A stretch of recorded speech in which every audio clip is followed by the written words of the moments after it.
sobre a desce uma chuva de glória, uma chuva de poder, e vai chover, abre as comportas dos céus, e vai chover, e muda o meu ser. Quem sabe? Vai chover, Senhor, sobre esta nação. Eu pessoal do Papai do Senhor, amém? Abra sua Bíblia sem mais delongas, no livro de Lucas, capítulo de número 14, e versículo de número 15. Aleluia. Lucas 14, 15. Bendito seja o nome de Jesus para sempre. Ora, ouvindo tais palavras, um dos que estavam com ele à mesa disse: bem-aventurado aquele que comer pão no reino de Deus. Ele, porém, respondeu: certo homem deu uma grande ceia e convidou muitos. A hora da ceia enviou o seu servo para avisar aos convidados: vinde, porque tudo já está preparado. Não obstante, todos, um a um, começaram a excusar-se. E disse o primeiro: comprei um campo e preciso ir vê-lo, rogo-te que me tenhas por excusado. Outro disse: comprei 5 juntas de boi e vou experimentá-las, rogo-te que me tenhas por excusado. E outro disse: casei-me e por isso não posso ir. Voltando o servo, tudo contou ao seu senhor. Então, irado, o dono da casa disse ao seu servo: sai depressa para as ruas e becos da cidade e traze para aqui os pobres, os aleijados, os cegos e os coxos.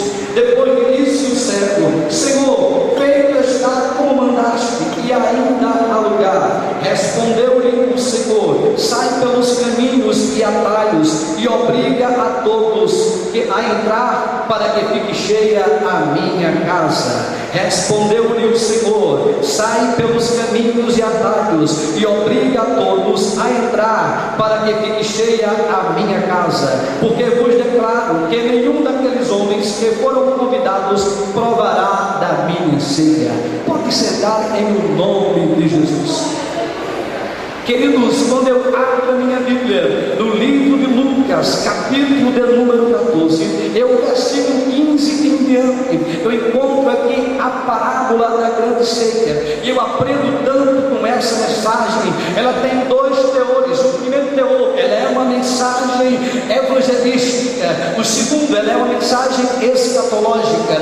A Bíblia diz que a evidência da primazia de Deus foi para os filhos de Israel. A Bíblia diz no livro do profeta Isaías, no capítulo de número 65, e versículo de número 12, que Jesus convida Israel em primeiro lugar para um grande banquete, mas Israel não deu ouvido à voz do Senhor. E o que aprendo com isso? Este servo, querido, representa os profetas do Antigo Testamento. Eu vou muito mais além. A Bíblia diz, queridos, que naquele dia, mesmo havendo muitos que escutavam Jesus, todos eles estavam abismados, porque Jesus tinha curado um hidrópico. Mas o que é aleluia, um hidrópico, irmão Rodrigo? Aleluia, a enfermidade na vida do hidrópico era aquele tipo que ele ficava todo inchado, muito inchado, inchava os pés, inchava as mãos, inchava o corpo. E a Bíblia diz que sendo um dia de sábado, Jesus curou esse hidrópico e todos ficaram abismados.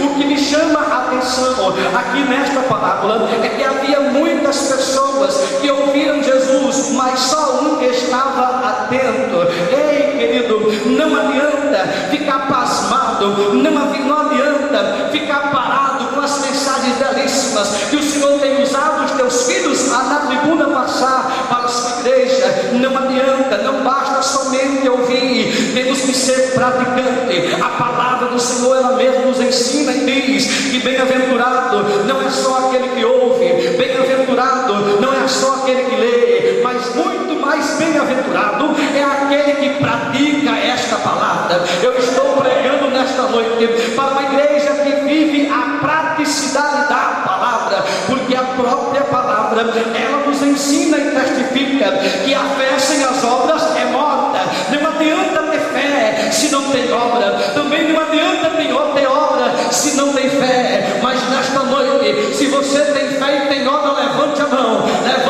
e adore aquele que vive e reina para todo sempre. A Bíblia diz que o dia era um dia de sábado. Jesus estava na casa de um fariseu, sendo convidado a participar de uma das suas refeições. E o que eu acho mais lindo, querido, é que tem um daqueles que estava à mesa, estava atento a ouvir a voz do Senhor. A Bíblia diz que ele não se conteve, fez, aleluia, uma participação tão linda, e disse, depois que viu o milagre que Jesus operou, depois que viu os ensinamentos do Senhor, no início do capítulo 14, versículo 1, ele diz, bem-aventurado é aquele que come pão do teu reino, bem-aventurado é aquele que participar das bodas do Cordeiro. Ei, crente, a minha Bíblia diz que Jesus veio, e em sua primeira vinda, ele veio como Cordeiro de Deus que tira o pecado do mundo, e como Verbo encarnado, ou seja, a palavra viva que habita entre nós. Mas a minha Bíblia também diz que brevemente ele vai voltar como leão da tribo de Judá. A minha Bíblia diz que Jesus veio e entrou na cidade de Jerusalém, sentado em um animalzinho de carga, um jumentinho, animal emprestado. Mas na segunda vinda ele voltará sentado em um lindo cavalo branco, e em sua coxa escrita, Rei dos Reis, Senhor dos Senhores. A minha Bíblia diz que na primeira vinda Jesus veio e foi açoitado com vara de madeira, mas na segunda vinda ele voltará como um justo juiz e com vara de ferro regerá nações. A minha Bíblia diz que ele veio aqui, foi cuspido, humilhado, chicoteado, pagou o preço para resgatar a minha e a sua alma, porque estávamos, aleluia, como inimigos de Deus por causa do pecado de Adão. Mas Paulo escreve a carta aos Romanos e testifica que assim como o primeiro Adão, sendo da terra, aleluia, veio e caiu, o segundo Adão, sendo do céu, veio para levantar o homem caído e trazer uma comunhão maior com o Pai. A minha Bíblia diz que todos aqueles que transpassaram Jesus, todos aqueles que lhe açoitaram, lhe zombaram, lhe cuspiram, naquele dia vai ter que se dobrar, e toda língua vai ter que confessar que Ele é Senhor, para a glória de Deus Pai. Queridos, aqui eu vejo um servo que estava disposto a sempre servir, sem medir esforços, sem medir distância. Quando olhamos para esta parábola, aprendemos que um homem era rico, ele tinha condição, ele tinha posses. Um homem mandou convidar todos os seus amigos, pessoas notáveis, como diz a Escritura. E quem estuda a biografia do judeu, quem conhece a história dos fariseus, sabe que cada um defende um meio de vida, um modo de viver, porque cada cidade tem uma cultura diferente. E no Oriente Médio, querido, quando se convidava alguém para se participar de uma ceia, primeiro o convite era feito meses antes, e o último convite, que era a confirmação do primeiro convite, era no dia em que a ceia estava preparada. E o que eu acho mais lindo, querido, é que a Bíblia diz que aquele homem, quando mandou o seu servo lhe convidar, o seu servo em nenhum momento exigiu nada, imediatamente obedeceu a ordem do seu Senhor e saiu a convidar todos os seus convidados. A Bíblia diz que o primeiro disse, não, eu não tenho condição de ir porque eu comprei um campo. Estudando um pouco sobre a exegese desta parábola, eu aprendi que naquela época ninguém compraria um campo sem antes conhecê-lo cada palmo de terra. Naquela época ninguém fecharia um negócio à noite, e a ceia era no final da tarde, à noite. Então essa desculpa era uma desculpa esfarrapada. O que é que isto representa?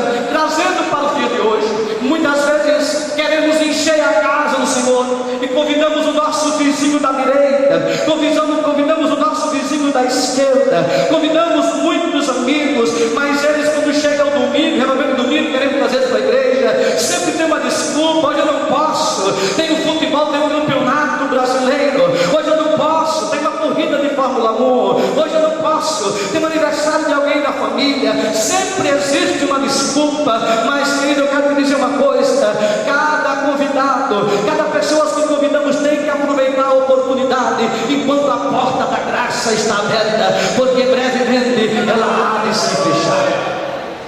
A Bíblia diz que o primeiro disse que não podia porque tinha comprado um campo, era uma desculpa esfarrapada. fruto, sem antes não conhecer cada palmo de terra. A Bíblia diz que o segundo disse: comprei 5 juntas de bois e vou experimentá-la. Ninguém comprava naquela época, no Oriente Médio,